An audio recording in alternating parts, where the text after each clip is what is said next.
ngasih nafkah batin kepada istri itu ibadah.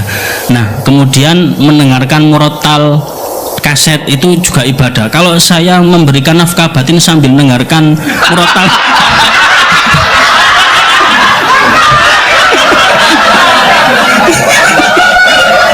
nah ini tuh gimana hukumnya, mantan? Kan sama-sama ibadah. Assalamualaikum warahmatullahi wabarakatuh. Ini namanya siapa tadi? Afif. Pak Afif. Afifullah atau Afifuddin? Afifullah.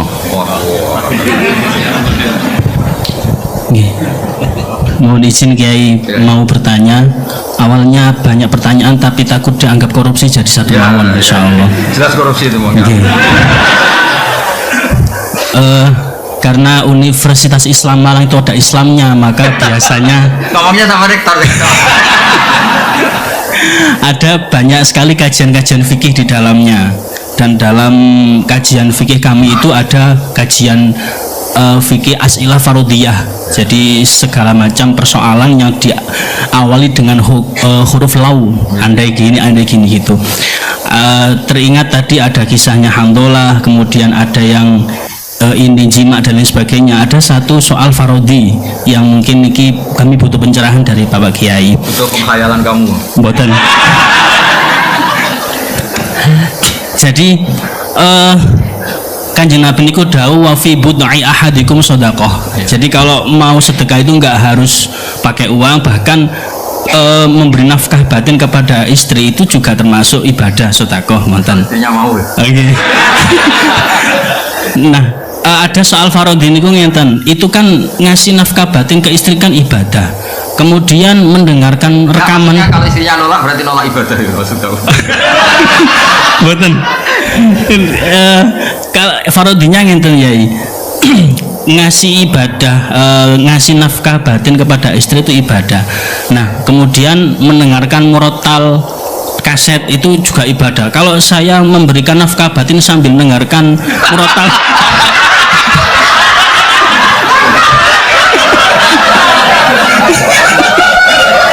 nah ini tuh gimana hukumnya, mantan? Kan sama-sama ibadah.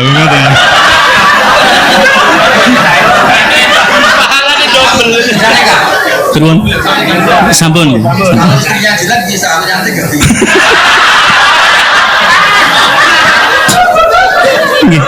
Kemudian sub pertanyaannya lagi, apakah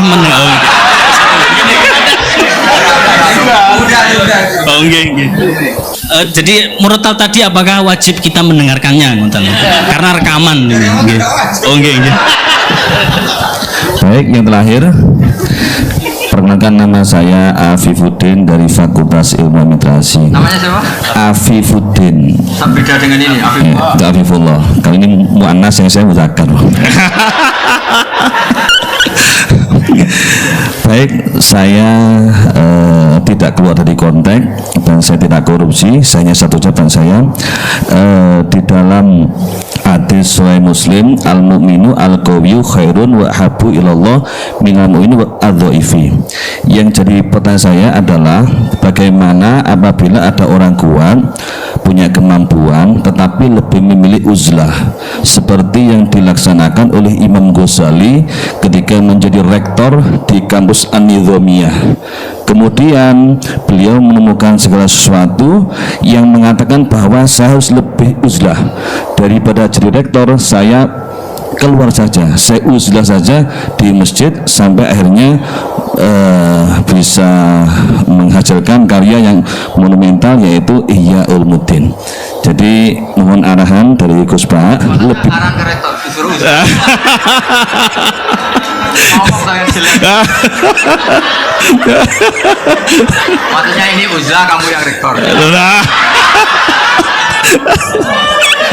Yeah, mohon arahnya antara uzlah dengan menjaga kekuatan itu lebih bagus mana. Terima kasih. Terus tadi yang dari jenengan tanya apa tadi? Murotal lah. Kalau nggak urut sih kira-kira. Maksud saya gini, ngawur, tanyakan pakar psikologi. Memangnya mungkin orang sengawur kamu nikmati istri kemudian Iya, makanya saya tadi bilang kalau istri kamu cantik itu mungkin pertanyaan itu tidak muncul.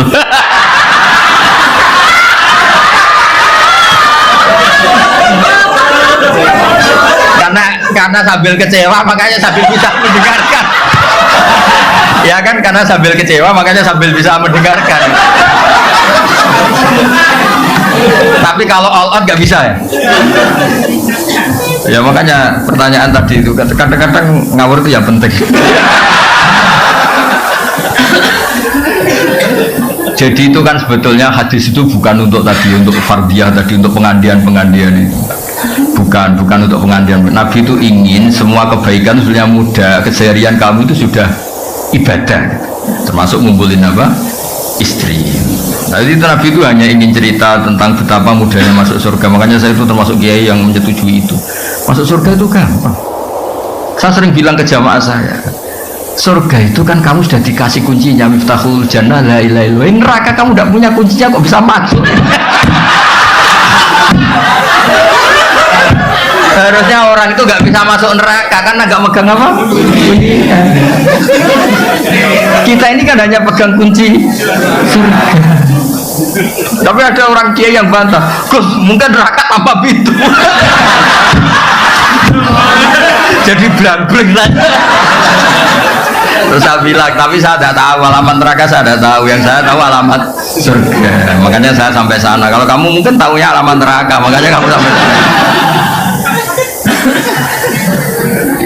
Ya kan jelas kan miftahul jannah. Orang udah pegang kunci kan menang ayam sudah. Apalagi kita ya kan orang pesantren sering tahlilan, kuncinya banyak. Mau lipat pintu mana kan kita sering. Ya kan kita kan sering tahlilan, itu kuncinya kan. Jadi Nabi itu di hadis wa fi buti ahadikum sedekah itu Nabi ingin memberi contoh segampang itulah apa masuk surga. Terus yang tadi yang Abi Budin tanya apa? Bagaimana uzlah dengan ngomongnya sama rektor.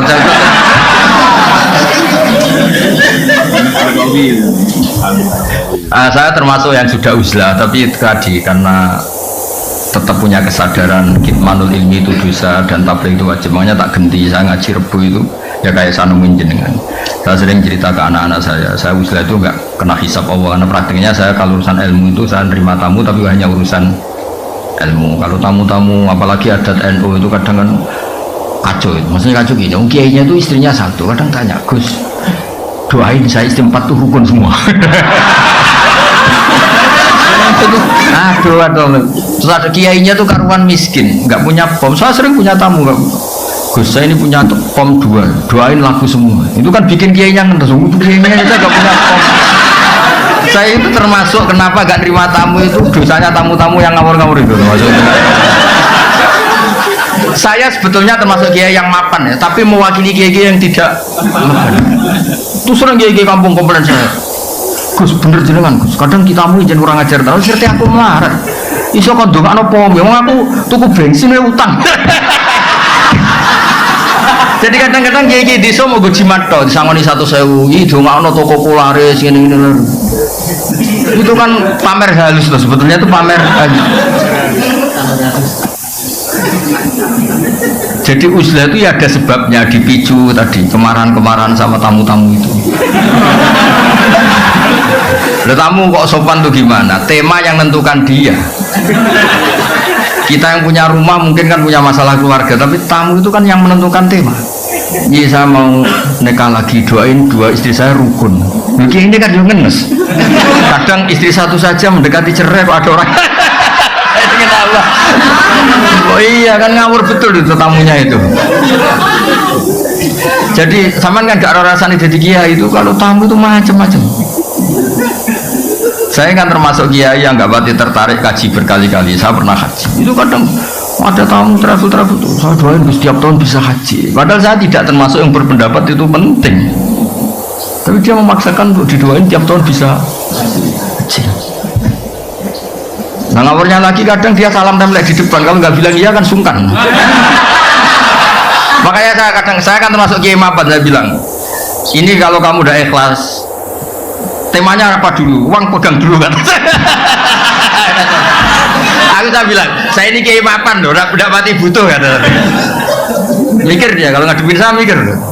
Wah repot musuh Gus Pak. Saya bilang, saya ini kiai mapan loh kata. Nah, uzlah itu yang pasti benar adalah menghindari hal-hal yang tidak penting atau yang mengarah ke maksiat. Yang mesti salah menghindari hal wajib.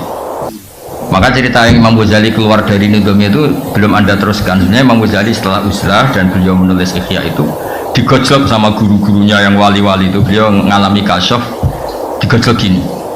Enak-enakan kamu di sini. Dulu orang-orang baik itu wa'udhu fisabili, disakiti ketika berjuang belain saya.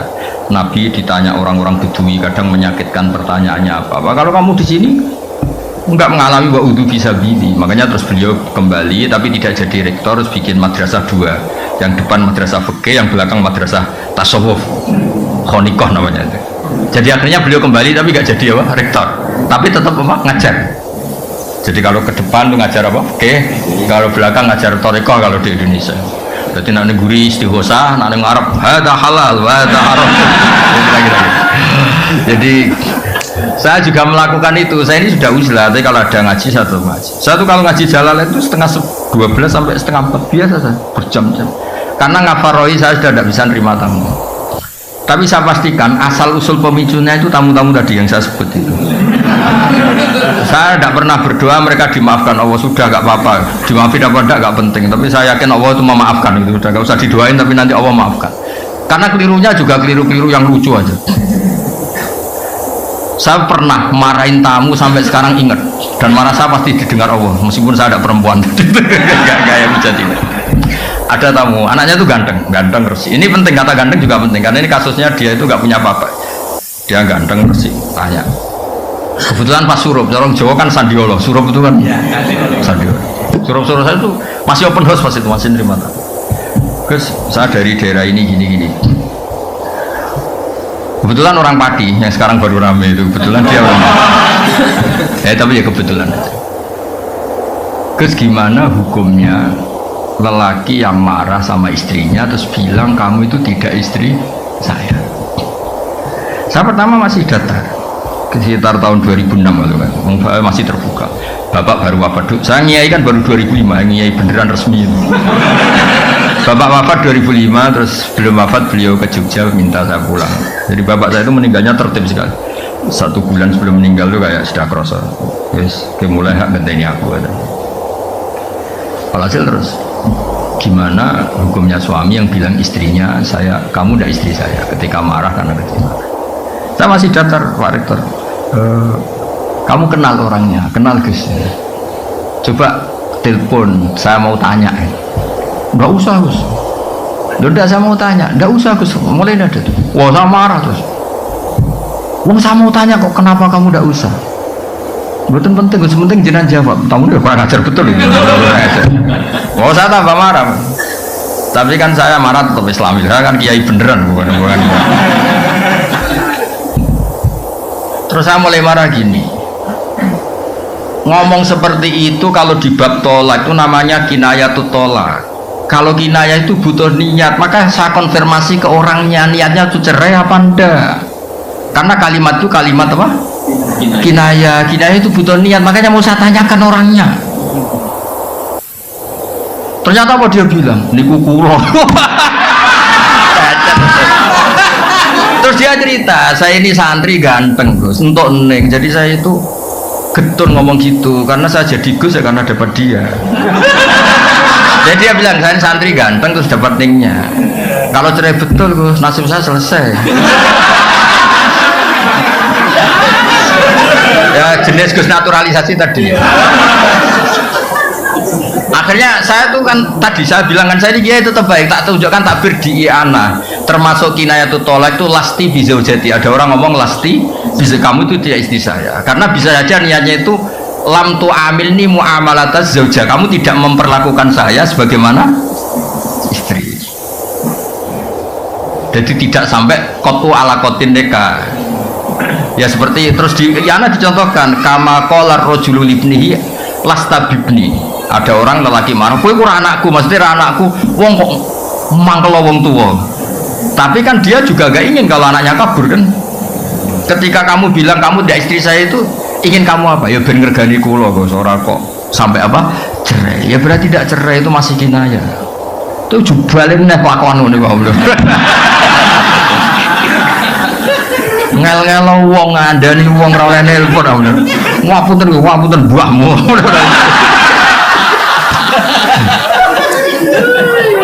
Sampai situ masih baik. Coba orangnya telepon, mau saya tanya. Karena ini urusan kinayah kan tahtaju ilan niyah.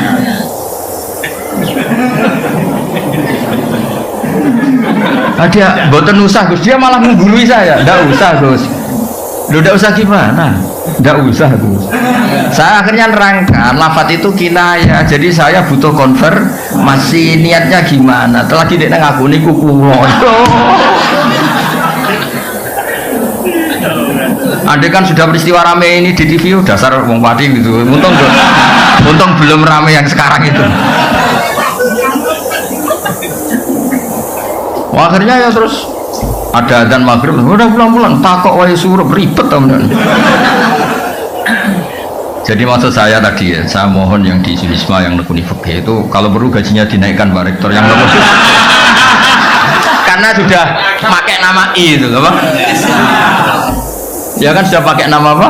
Islam. Itu kan kasihan I-nya kalau. Terus saya mohon tema yang diangkat yang sering itu yang berdoain kayak tadi sahnya tolak tidak, karena ini penting. Kadang-kadang karena kampus itu urusan kampus besar, terus temanya itu global, di dalamnya enggak.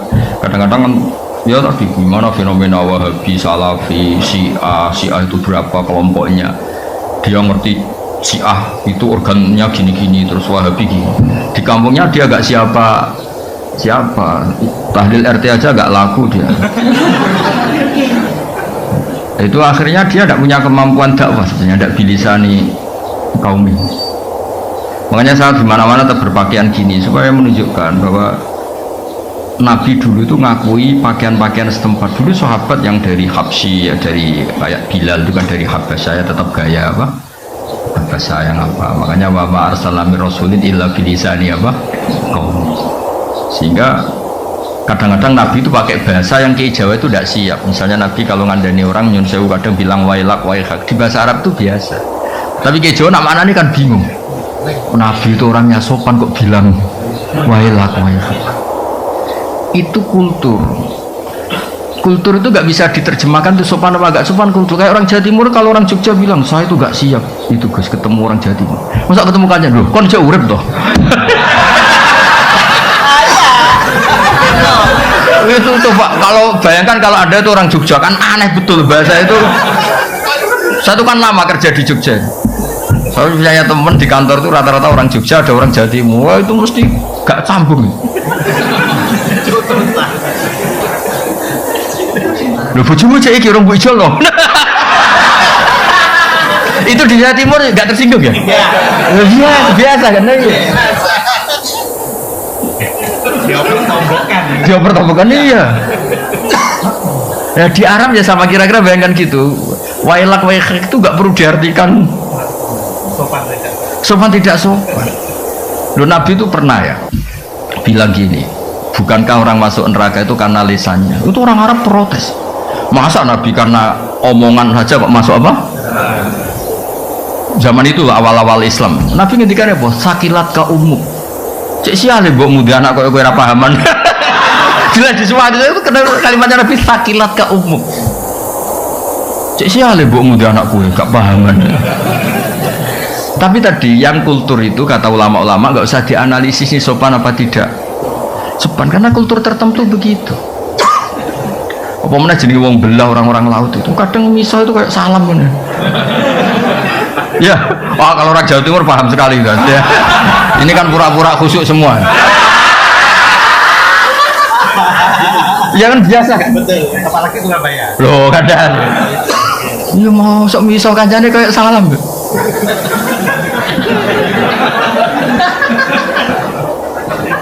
loh iya kan. Makanya ini nekat tanya wafi budi ahadim itu kalau gak orang Jawa Timur gak mungkin. Itu kalau seminar di Jogja gak mungkin kan ada pertanyaan seperti ini, gak mungkin. Loh saya kan sering ngisi di Jogja gak pernah ada pertanyaan senakal ini, gak pernah. Jadi kultur itu iya, makanya kalau tadi kenapa ada kata-kata fala ta'khudhu min syai'a, karena kultur Arab tuh ngasih mahar itu besar, sehingga kalau nikahnya 1 bulan merasa rugi harus ditarik kembali lah. Allah butuh menjelaskan jangan, karena adatnya besar dan akhirnya ingin menarik. Andai kan Quran turun di Jawa gak ada ayat itu. Iya kan, kepikiran aja ndak. Iya, seperangkat alat. Udah gitu belinya di pasar ya. Aduh, mau bungkusnya tok yang mewah itu. Ya, jadi itu termasuk, saya mohon ini Pak Rektor yang ngurus agama itu gajinya dinaikin itu, kalau enggak kasihan itu sudah. Karena pengalaman di beberapa kampus Islam itu, fakultas agama itu kan biasanya kecil karena mahasiswanya sedikit, atau itu disubsidi sama kedokteran ekonomi. Akhirnya itu lucu, yang ahli agama tawaduk sama yang tidak ahli agama. Loh, ngaku aja kan gitu. Saya itu kan lama kerja di Jogja, jadi tahu betul kayak gitu. Iya, itu nyata apa teori itu? Enggak, itu nyata apa teori? Jadi yang istilahnya apa kalau di Unisba? VAI apa? PAI. Oh, besar, alhamdulillah. Ya, itu harus itu. Bilangin aja, ini yang mewakili I.